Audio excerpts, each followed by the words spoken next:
এগুলো দেশি কাঁচা কলা, এটা খুব টেস্টি হয়। আর একটা গোল গোল মোটা মোটা পাওয়া যায়, ওটা অতটা টেস্টি নয়, এটা বেশি টেস্টি, সুগন্ধিরে ভালো। আজকে নিরামিষ বানাবো, শুক্তো। আজকে উচ্চ নয়, তেতো নয়, কিছু না। হলুদ জল থেকে, আর এগুলো হচ্ছে বয়েল আলু, দেখুন পোস্ত, এটা পোস্ত, আর এটা জিরে, শুকনো লঙ্কা, আর কতগুলো পুদিনা পাতা। এবারে বানাবো। এটা হচ্ছে সয়াবিন, সয়াবিন। এগুলো 10 টাকার পাউচ প্যাকেট কিনতে পাওয়া যায়। এবার লবণ দিয়ে নেবো, সয়াবিনটা ফুটিয়ে নেবো প্রথমে, তারপরে আবার ধোবো। এটা ফুটুক, ঢেকে দিই, ভালো করে বয়েল হয়ে যাবে। ফুটে গেছে, ওভেনটা অফ করে দিই, সয়াবিনটাকে ছেঁকে নেবো।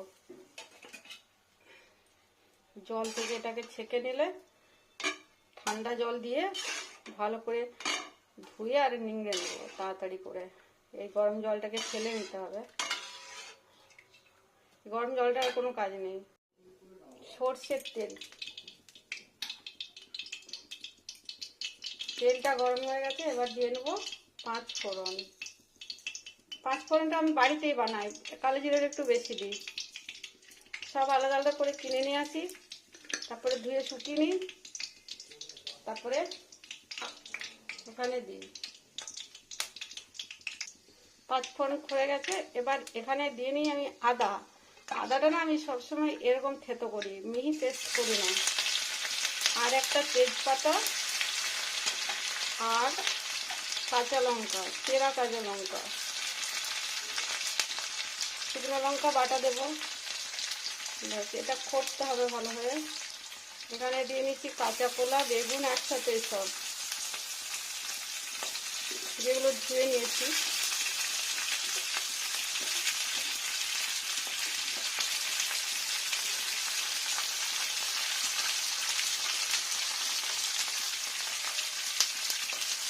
সবগুলো দিয়ে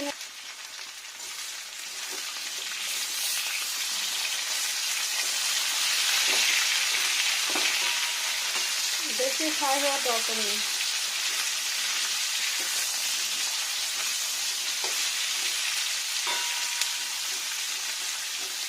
এখন লবণ দিচ্ছি না। এবার দিয়ে নেবো সয়াবিনটা, জাস্ট উপরে ভালো করে নিংড়ে নিয়েছি জলটা, যাতে 1 ফোঁটাও জল না থাকে।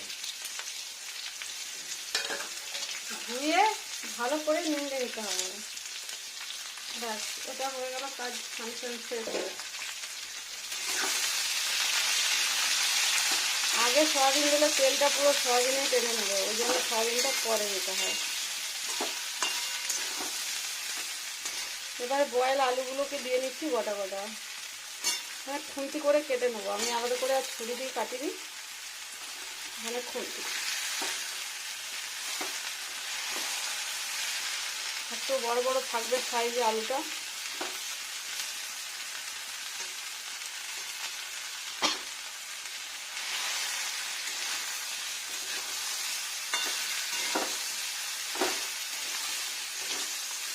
সুন্দরভাবে ভাজা ভাজা হবে একটু। আর বড় আলু খেতে ভালো লাগে।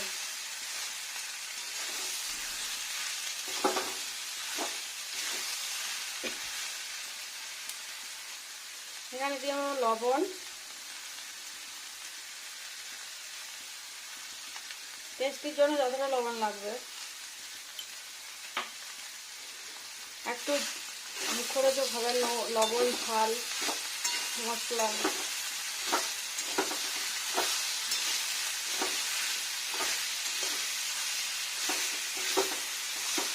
লবণ দিয়ে নাড়া দিলে না কি সুন্দর ভিতর পর্যন্ত লবণটা চলে যায়। একটু স্লো টেম্পারেচার রেখে একটু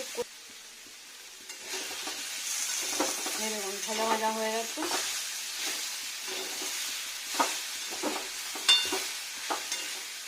এবার আমি দিয়ে নেবো জল, এই জাগে করে মাপ করে 1 মগ জল।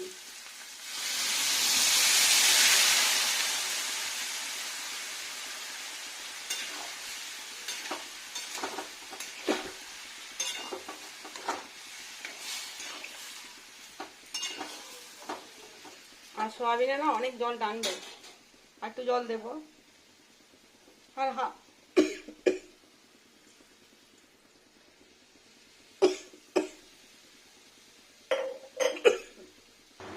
এবার এখানে দিয়ে নেবো হলুদ গুঁড়ো, কালারটা সুন্দর হবে।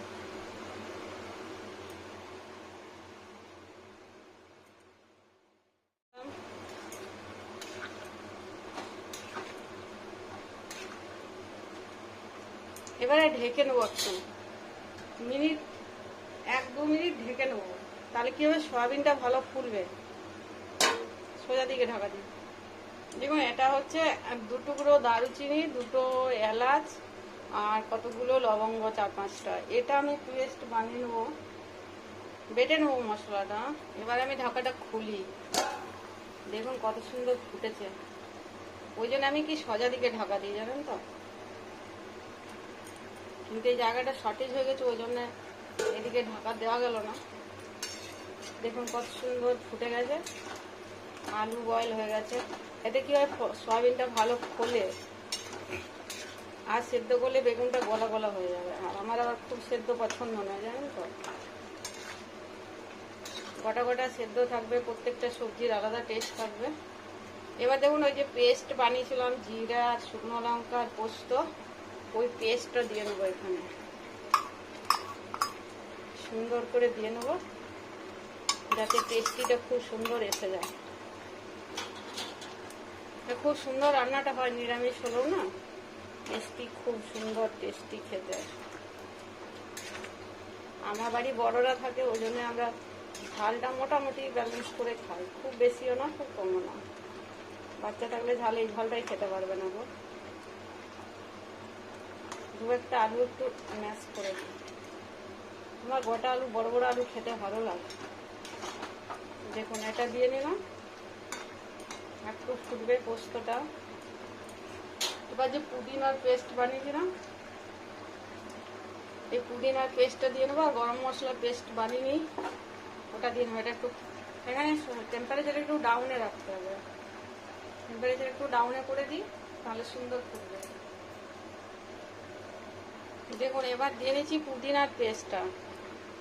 আমরা যেহেতু বড়রা থাকি, আর পুদিনার ফ্লেভারটা আমার খুব পছন্দ, মানে আমার বাড়িতে দুজন পছন্দ করি খুব, হাজব্যান্ড ওয়াইফ দুজনেই খুব পছন্দ করি পুদিনার ফ্লেভারটা।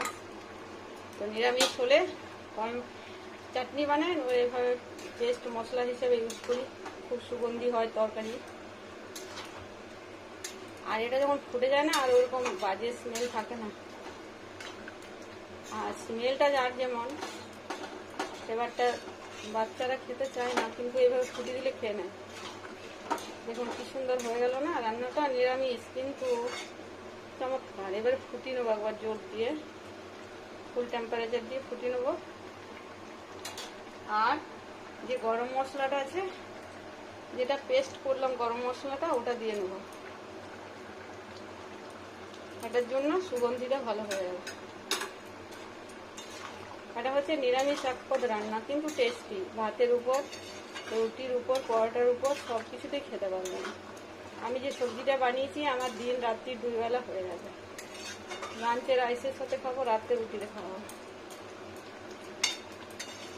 যদি ইচ্ছা থাকে তাহলে খেয়ে নিই, একটু ফুটতে হবে,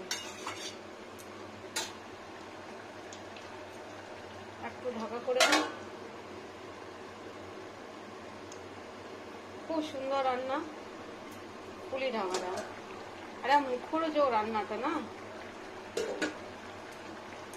লবণ, ঝাল, লঙ্কা, আদা, আর সয়াবিন আছে যেহেতু, এটা এই যে গ্রেভিটা কি সুন্দর হয়েছে দেখুন, পোস্তটার জন্য মশলার গ্রেভি সব, খুব সুন্দর রান্না। দেখুন কত সুন্দর হয়ে গেল, এটা খেতে দারুণ লাগে। এবার আমি আর ফুটাবো না, স্ট্যান্ডিং টাইম দিয়ে নেব। স্ট্যান্ডিং টাইম দিয়ে নিলেই চমৎকার হয়ে যাবে। দেখুন বন্ধ করে দিই ওভেনটা, স্ট্যান্ডিং টাইম দিয়ে নিই একটু, ফুটছে এখন বন্ধ। দেখুন স্ট্যান্ডিং টাইমের পর কি সুন্দর, এটা গরম গরম খেতে এত সুস্বাদু, এত সুস্বাদু কি বলবো। গ্রেভি আর সব কিছু গুণাগুণ আছে কিন্তু এর মধ্যে। দেখুন কত সুন্দর, এক বাটি সবজি আর একটু লেবু হলেই হলো, আর কিছু লাগবে না ভাতের উপর। কি সুন্দর গ্রেভিটা হয়েছে, টক নেই কিছু নেই, একদম সিম্পল রান্না কিন্তু বহুত টেস্টি। দেখুন আরো দেখাই আমি,